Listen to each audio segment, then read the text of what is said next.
देखो आज third alpha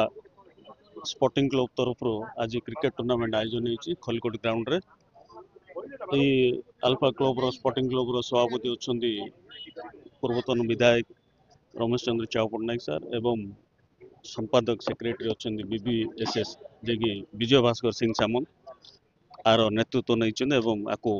आयोजन कर धन्यवाद देवी संपादक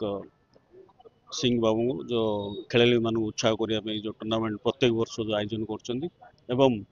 खेलाड़ी मानू भी ये गोटे प्लाटफर्म जोड़ा कि खेल प्रदर्शन करेंगे ये जोड़ा कि आज डिस्ट्रिक्ट पर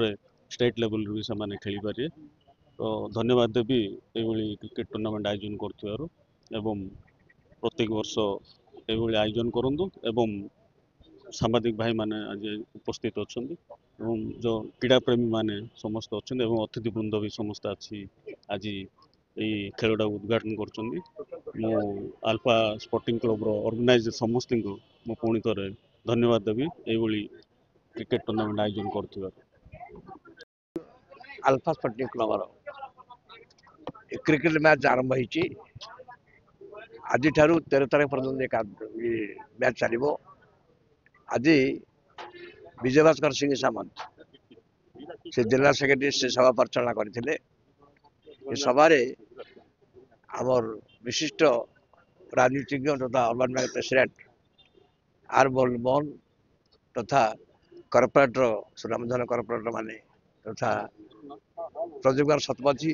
डी करुणाकर योगदान करते सहित टुटू पट्टनायक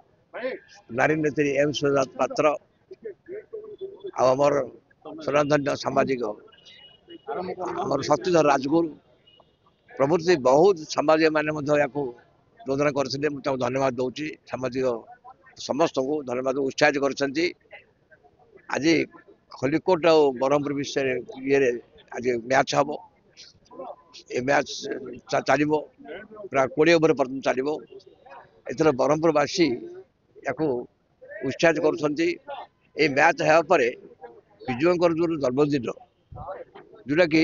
प्रति वर्ष प्राय 15 वर्ष है Biju Patnaik memorial cricket tournament ये जो मैंने फाइनाल को जीवे से खेल सुजोग पाई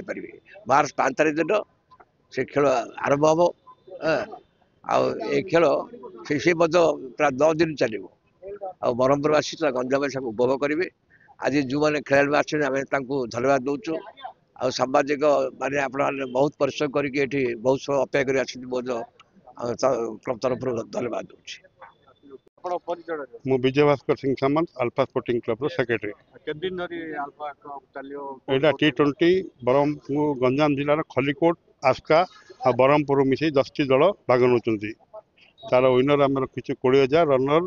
15,000 आर किए विनर रनर हम सी मार्च 5 विजु पट्टनायक टूर्नामेंट रे से भाग ने पिला उत्साहित कर लोकलोचन आने आम क्लब दीर्घ 50 वर्ष पर ब्रह्मपुर अल्फा स्पोर्टिंग क्लब पिला से Odisha CK Naidu one day captain है ओम टीम मुंडे आम क्लब तरफ 1 लाख टंका पुरस्कार घोषणा कराई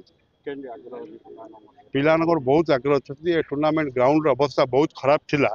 आमे ये कले लोक देखिए सजा ग्राउंड मिलूनी ये होनी आम पिला माने एवं ग्राउंड स्टाफ मोहन सुदर्शन मिसी ग्राउंड टाक बहुत बनई दी।